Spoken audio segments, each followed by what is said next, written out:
Hi guys and welcome to MotorBeam. A lot of people keep asking me, does it make sense buying a used luxury car for the price of an entry-level hatchback?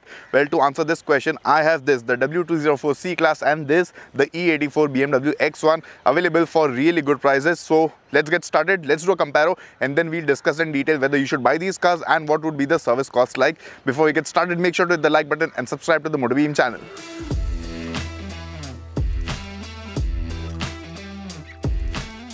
Okay, so we have two luxury cars with us, entry-level luxury cars, affordable ones, and this is the E84 X1. That is the W204 C-Class. I think that is my favorite generation of the C-Class. This one, no, not this one, the facelift which came after this. So first, let's have a look at the engines of both the cars. This is the X1 diesel, which gets a 2-liter diesel engine, making around 177 horses and 350 Newton meters of torque. This is a 4-cylinder engine. The engine bay seems quite neat, and the plastic covering is quite good. You get a subtle BMW logo over here, and the layout is very nice, typical BMW. No insulation over here, and you get hydraulic struts, which is a good thing on an entry-level BMW, because the X1 was quite affordable when it was launched, the first generation one.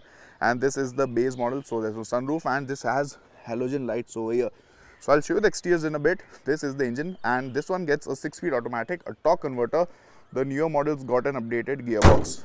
And coming to the engine of the C-Class, this is the C200 CGI, which is the updated version, and before this there was the C200 compressor.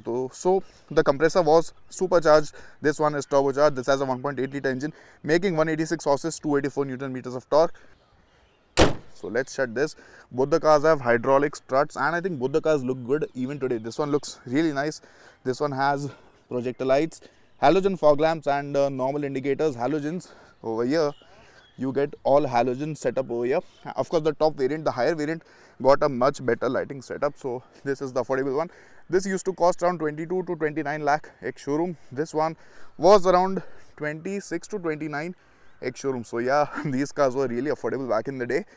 Now the Mercedes C-Class is longer than the X1. The X1 is wider and taller, but the good thing is that both the cars have the exact same wheelbase of 2760 millimeters. Let's have a look at the tires of the C-Class. This gets 17-inch tires. The design of the alloy wheels is simple, very classy, not too flashy. And this one also gets those typical BMW alloy wheels.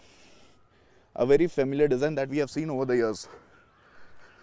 Coming to the side of the car, I think the C-Class, let me show you properly. This one looks amazing. It is not very big in size, just a bit longer than the Honda City, the current one. This one is of course slightly shorter in length, and it looks good. I think that one looks better. Which one do you like more in terms of design? Let me know in the comment section below. Here's another look at the wheels of the X1.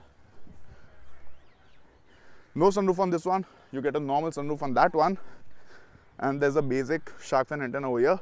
Even the C-Class gets a shark fin antenna. Now coming to the boot of the cars, this one has a 475-liter boot, which is massive in size, very big. And let's see what is there below this. Okay, so you get a proper full-size spare wheel, which is extremely good, because none of the current Mercs get a full-size spare wheel. You get a space saver, which is mounted over here, eating up into the boot space. Good job, Merc. Very nice attention to detail over here. This is the warning triangle. There's a warning light over here. So typical Merc fashion, lots of good attention to detail. And coming to the boot of this car, this one has a smaller 420-liter boot. There's no spare wheel in this car. There's just this thing, the toolkit. So this is the rear of both the cars. The X1 looks classy. I think from this angle it looks really good. Halogen lights over here. There seem to be normal halogens for the main taillight unit also. And there's a very basic wiper, nothing too modern. I think the current cars have better looking wipers. This is the rear end of the C-Class W204 C200 CGI badging over here. And this looks so clean and classy. My god, this looks really good. There's a single exhaust tip over here. No fake exhausts, and this one also has a single exhaust tip. I think these German automakers really know how to design the cars well, and my personal favorite is this, the C-Class. Looks amazing. So this was the exteriors. Let's get into the interiors of both the cars. Now we'll start off with the Mercedes C-Class. And first let me show you the third of the doors. Wow, this was that solid, reassuring German thud. I think the W204 has a lot of solidity in it, which is why the car feels so durable even today. And this is the door pad of the C-Class. Nice chrome door handle. You get lock and lock button over here. This is the electric seat adjustment memory function. Wow, almost 10 years back. And you get these normal power window switches and the ORVM control switches. Let's jump inside the car. So now I'm seated in the driver's seat of the W204 C-Class, and wow, the cabin looks nice. It is not very modern unlike the Mercedes cars that we see today, but this still looks very functional. And of course it is a bit old school. You can have a look at these buttons over here, 1 2 3 4 5 6. You get the radio, disc, telephone buttons over here, because this car has a CD changer. And this has this pop-out panel over here, below which there's a very small screen. It is not very useful, the screen, and a lot of people have upgraded to aftermarket options. So I think that is a good thing to do, because the facelift of the C-Class, the W204 facelift, that got a bigger screen and a slightly different layout for the center console. That one looked better, but again, those cars are a bit pricey compared to this one. So this is the steering of the car. A nice 4-spoke steering with a lot of buttons on the steering wheel. You get this horn pad over here. These are the phone controls, these are the music controls, and of course this is the headlight control module of the C-Class. So this car has, in terms of safety features, this car has 8 airbags. It has ABS with EBD, it has command, it has a lot of safety tech. I mean, all the safety tech that was common 10 years back, this car has that. The roof liner is black on this car. You get a standard size sunroof, not a big one. And this car has a brown colored upholstery. So there were a couple of color options available back in the day, and this one looks the best. I think the color combination of brown and black, that looks very nice. Auto dimming RVM is present. You get a mirror over here with a light. Wow. And of course over here also you get a mirror and a light. So I think for the price that this car is commanding, around 7.5, 8 lakh rupees, I don't know. For this price, if you buy a brand new car, you'll probably get something like a Celerio or a Swift LX or maybe a VXI at best. And you know, cars of that price range, any car, any brand, don't have a lot of features. These cars still have a lot of features. They have a lot of power also, and they're quite fun to drive, and you get some snob value also. So these are the plus points of buying a used car. We'll discuss that later in the video. These are the sunroof controls and the cabin light controls. So these are the cabin lights of the car. This is the glow box. Not too big, but I think it is quite deep, so you can stuff a lot of papers and probably some user manuals over here. And look at the number of bottles that I've put in the bottle holder. So yeah, storage spaces are more than enough, but putting a 1 liter bottle over here will be a tough task for sure. This is the center console of the car. This one has dual zone climate control, so the temperature is 16 for me and 20 for the passenger. These are the AC controls over here, and this is the beautiful gear knob with the Mercedes logo. So this is how it functions. It is not completely straight, and some of the Neomax, I think most of the Neomax have the gear shift selector over here on the right hand side of the steering wheel, but on this it is over here. So this is the knob for controlling some functions for the infotainment system, and you get a couple of bottle holders over here also, and this armrest which opens up. So let me figure a way to open this armrest, because I'm sure it opens up. Okay, we'll figure that out later on, but yeah, it does open. You get height adjustable seat belts on this car, and the seats also quite big in size. Actually, the comfort and the support they offer is very good. The driving position is nice, but one funny thing I noticed, that this mirror offers a good view. That mirror, not really, because that is how Mercedes used to offer the mirrors earlier. So this mirror used to be a bit small in size and the field of view would be quite limited, and they used to experiment with the size of the mirrors for a few models, and I think the later models had a better mirror with a better field of view. For the front passenger also, you get electric seat adjustment with memory function, and I think that is a very nice thing, because the C-Class used to be offered in 3 variants earlier. There was a base model with not a lot of features, and that had only partial electric driver seat adjustment. Then came the mid variant, the Elegance, which had decent features, and then came the top end variant, Avantgarde, which had basically each and everything. So that was the cream of the cream variant. So I think the driving position is very nice, and I'm actually driving the W204 after a really long time today. So it brought back a lot of memories, because I really like this car, and probably one day I'll have a nice one in my garage, but I'll probably buy a C250 CDI with the AMG pack. So enough about the cabin of the C-Class. Let's just jump into the rear seat of the C-Class. So let's do one thing, let's jump into the cabin of the X1 and then we'll compare the rear seats of both the cars. Wow, there's no start stop button, you have to, you know, turn around this key. So this is the key of the C-Class W203. I'll just put it here right now. This is the headlight control module for the C-Class, and this is the handbrake. It is placed over here very uniquely. So you have to pull it off, and yeah, this is how it works. Because we'll come back to this car in a bit, let's go to the cabin of the X1. Sitting in the cabin of the X1 now, and this one also does. This one has a start stop button, but the system is a bit different, so I'll show it to you. So this is the key of the car. So back in the day, the BMW cars used to have such keys. Even the E90 had a similar key. That was slightly bigger, I think, and we have to put the key in this slot over here and start the car. The car starts, and let's shut the window because, yeah, to avoid some outside noises. This is an auto dimming IRVM on this car also, and you get a mirror on this side. There's no light over here, and over here also you get a mirror but no light because this is the base variant of the X1. So there's no sunroof. You get a cabin light over here, and this screen which has been upgraded, this is an aftermarket screen. The original one used to be small in size and not too modern, so it did not have a lot of features. So I think the owner has done a good job by, you know, upgrading the screen, and I think a lot of people should be doing that. So let's adjust the seat to my driving position. Electric seat adjustment is there for the driver, and for the passenger I think it is manual. We'll check it out in a bit. So this is the steering of the X1. This looks very basic, and the buttons also quite small in size. These are the phone buttons. This is the volume thing, and these are for the seek, for changing the track, and these are for different functions on the MID. MID is also quite small in size on this car, and that's about it. I think the dual tone cabin layout looks nice actually. The Mercedes had a very dark theme over there. This one looks nice. Good quality materials actually have been used by BMW on even on an entry level car, and even today both of these cars drive, they feel very tight actually. So there are not a lot of rattles or squeaks anywhere in these cars, and wow, the mirrors also offer a very nice field of view on the X1. Even this one is much more usable than the one on the C-Class.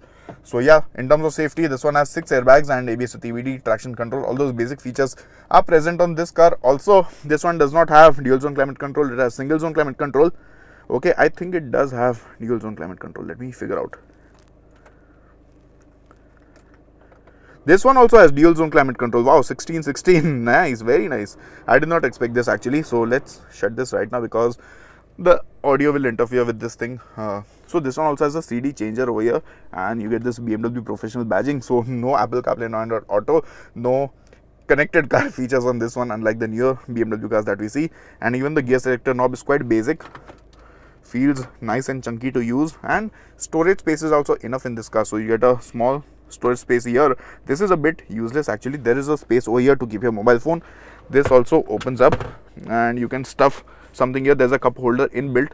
There's another cup holder here, and this one has a manual handbrake. Wow, so this one is rear wheel drive, that one is also a rear wheel drive. This is the door pad of the car. Normal switches over here, power window switches. These are the tweet speakers. This is the headlight control module, and yeah, I guess that's about it. So you get these basic lights over here. Let me figure out a way. Yes, so these are working individually also, and this is a basic idea about the cabin of the X1. Let's jump into the rear seat of this car. This one does not have height adjustable seat belts, and the seat belts are black in color. Upholstery is completely beige. So yeah, you need to keep this clean. This one seems to be nicely maintained because the seat covers are original and they don't seem aftermarket. So yeah, all the upholstery is original on this car.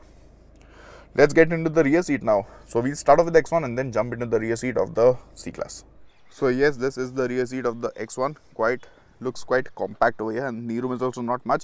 The seat has been adjusted to my driving position. I'm 6 feet tall, and this is the door pad. Again, very simple. The bottle holder isn't very big. Single power window switch over here. No rear sunshades, and let's get inside.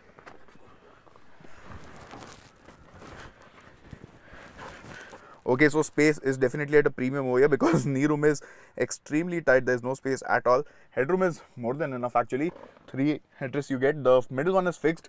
The side ones are adjustable. And yeah, I think for people who are going to be chauffeur driven, stay away from the X1. If you are going to drive the car, get the X1. It is fun to drive. But yeah, space comes at a big premium in this car. You can have a look at the legroom over here. So definitely Oh my god, I need to get out ASAP. Finally, I am out of the X1 and I don't intend to sit in the rear seat of this car anymore. So let's get into the C-Class. The C-Class is also surprisingly not that great. Knee room is slightly better than the X1. Getting in and out was easier on that car, but space was not that great. Yeah, space is slightly better, but again, not the best. And I think the current C-Class has a lot more space because of course it is longer, as long as probably the older E-Class. This is how the cabin looks. Beautiful. Wow. Very nicely designed. I don't know, I know I'm praising the C-Class a bit too much, but yeah, a Merc is a Merc. And if you're buying your first luxury car, I think Mercedes would be something, you know, that you would probably cherish for your life. So this is the C-Class. You can have a look at the headrest of the front seat here, quite tall in size. So there's a lot of you know, movement room over here. Headroom on this car is limited, not that great. You get 3 adjustable headrests. You get this armrest which opens up, and there seem to be some functions. Okay, so this thing also opens up. Let me just show it to you. Wow, this is vast. 2 cup holders, some storage areas. Let me shut everything, and we are done. You get AC vents over here and no charging ports. Okay, you have this 12-volt socket, and this is aftermarket. This USB thing is aftermarket. So I guess that's about it. This is the interior of the C-Class. Which one do you like more? Let me know in the comment section below. The X1 is more practical with a slightly higher seating position, but rear space is limited on both the cars. This one has a more sporty driving position. Even the driving position on that one is sporty, not very high, unlike, you know, proper big size SUVs. So even that is a bit more, that is also a bit sedan like, you know, probably like a jacked up sedan driving position of the X1. Forgot to show you guys one thing earlier. So this C-Class has this sunshade over here for the rear passengers, and you get the power window switch a bit lower down, and this is the speaker, and you get a warning light over here also. So yeah, I think the layout is slightly better than that of the X1.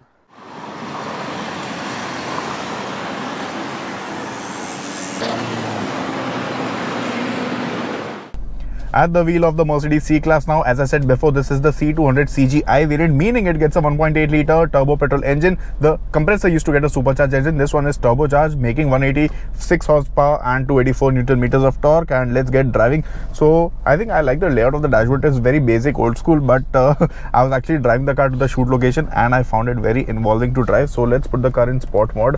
Where is the button? Okay, this is the button. The car is in sport mode now. It was in comfort earlier, and off we go.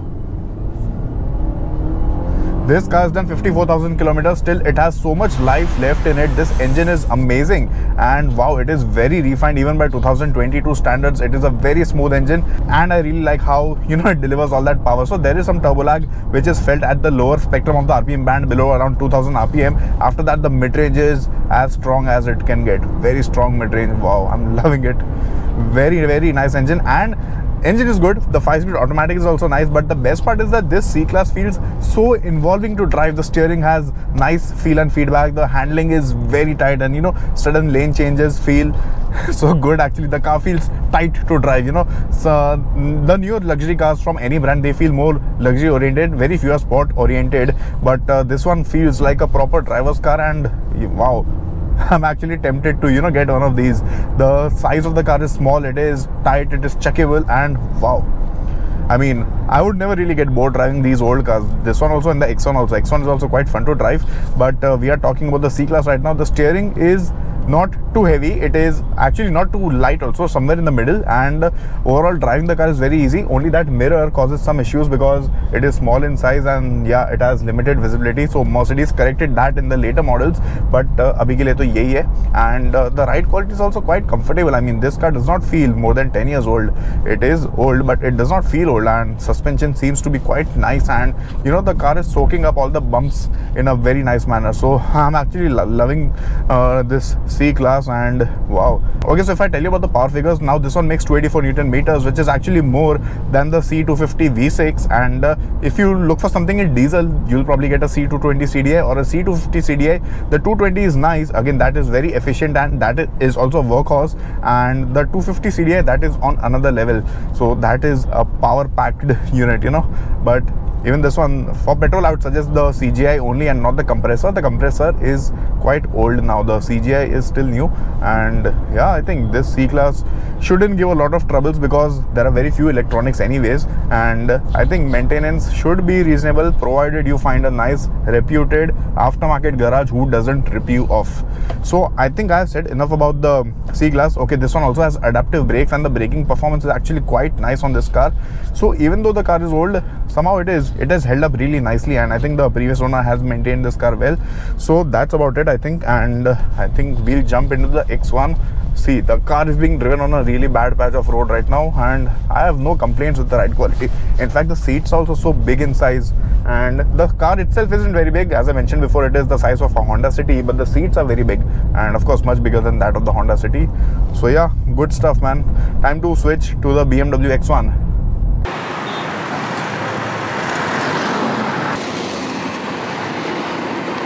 Okay, so I'm seated in the BMW X1 now. That is the C-Class. Time to say goodbye to that because we are now in a diesel powered compact SUV, and yeah, let's get going.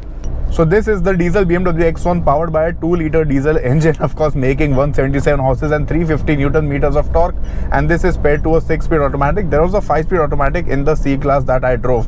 Now the X1, this generation of the X1 is actually quite involving to drive. It is very fun to drive. Even the E93 series was very fun to drive, and of course this car has a very mechanical feel. So the suspension is extremely stiff. The steering wheel, this is a hydraulic steering wheel, right? So it is a bit on the heavier side, so you might face issues while parking the car or while driving it in the city. That is where the C-Class feels easy to drive, but on the highway the X1 is so involving. I think both the cars are really fun to drive, and yeah, I'm having a good time here. The wheel of the X1, very good punch. Of course, the transmission has a sport mode also. It has a manual mode also, and the C-Class also had a comfort mode and a sport mode, but there are no paddle shifters on either of the cars. Now of course the X1 will be more fuel efficient compared to the C-Class because it will deliver anywhere between 15 to 17 kilometers per liter. Realistically the C will give around 10 kilometers per liter, but both the cars are good in their own way, right? That is a very classy sedan, and this is a nice practical compact SUV, but this feels a bit more outdated compared to the C-Class, even though the C-Class is a bit older than the X1, because yeah, a Merc is a Merc. So anyway, that was it. The performance is very nice on the X1. The efficiency is good, and the handling is actually better on the X1. I think the C-Class is a tight handler, but the X1 just feels better, and thankfully both the cars are, you know, rear wheel drive, so they do feel quite nice. The current X1 that you get, that is front wheel drive, and there was an all-wheel drive option offered on both the X1s, the old one and the new one, but that was sold in limited numbers. Most of the cars you'll find will be this rear wheel drive. Yeah, so I guess that's about it. Enough of the BMW X1. I found both the cars nice to drive. The X1 is more fuel efficient. Both the cars have more than enough power, and the engines on both the cars haven't aged at all. They still have a lot of life in them. This X1 has done around 62,000 kilometers, and it does not feel that old. I mean, the design feels old, the interior feels old, but in terms of driving it does not feel that old. So yeah, the ride is stiffer than the C-Class. The bumps are felt a bit more on the X1, but yeah, that's about it. So I guess I've summed up both the cars nicely in terms of the way they drive, and yes, I think it does make sense buying these luxury cars in the used car market because you get them for really good prices, and these can be your entry ticket to the luxury segment. So yeah, if I had to pick one out of these two, it would definitely be the Mercedes C-Class because it is more pleasurable to drive, and I think in the long run this would be slightly easier to maintain compared to the X1. But to get some more details, I'm roping in a used car expert, so please welcome Miss Prachi from Arihant Cars. Hello. Hi Prachi, how are you? Hi, I'm fine. So tell me one thing. You are the expert in used cars, okay? So what is your take on these cars which are available for a budget? Yeah, so like you said, for me also C-Class stands better chances than a X1 because same like you said, you know, maintenance wise and all, it would be better to maintain a C-Class compared to a X1. But again, it's a personal choice. Since it's a entry-level SUV, so you know some people have this preference, they don't want to go for sedan, so maybe they would opt for X1. But again, we're going to point out at some things that are better in the C-Class, which would make you choose for C-Class.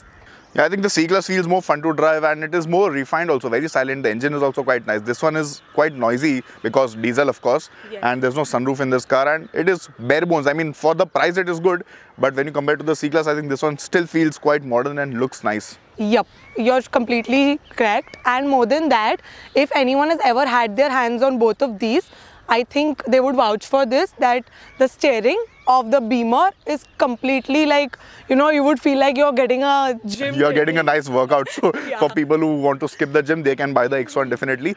Yes. Okay, now a lot of people keep asking me, like, what is the maintenance cost of these cars? Are they expensive to maintain? Because see, at the end of the day, they are still luxury cars. Yes. So the parts won't be cheap. So I would say yes and no. If you compare to a normal Hyundai or a Maruti car, of course it's going to be a pitch up. But in the luxury segment, people think, oh, it's going to be like bomb. It's going to be equivalent as the car price, which is not the case. It's actually around, like, if I go for the Merc, the regular maintenance in the company, of course, would be a little higher, because all these authorized showroom have the basic rule that they replace all the parts. They do not have a repair policy. Yeah. So here you can actually get many things repaired, and more than repair, in the aftermarket, a lot of parts are easily available. Yeah. So there you save a lot of chunk. And the regular maintenance that we are talking about, in anywhere in a Merc showroom, it would cost you not less than 60,000. Outside, the same oil, air filter, AC filter, etc. would cost you somewhere around 30,000. And So the it's quality half would be the same, right, of the parts? equivalent. Aftermarket. Same, yeah, equivalent. same. So I think that should be a good, like, that can be a good option for people, you know. Yes. If they have a good reputed garage nearby, then they can definitely think of buying these cars. So all our customers who buy from us also, we offer this to them. Okay. Basically the same oil that Merc uses, they just have their own logo on it because they get it imported for themselves. But the same company supplies outside also. So that same oil plus that same filter, we take a video of all the parts pre and post like fitting. So you get that authenticity check, and I think you're good to go. Okay, so I think the C-Class is your choice. It is also my choice. I think that's about it. Time to wrap the video. So thank you guys for watching this video. If you have any questions about used cars, let us know in the comment section below and we'll be happy to answer all of them.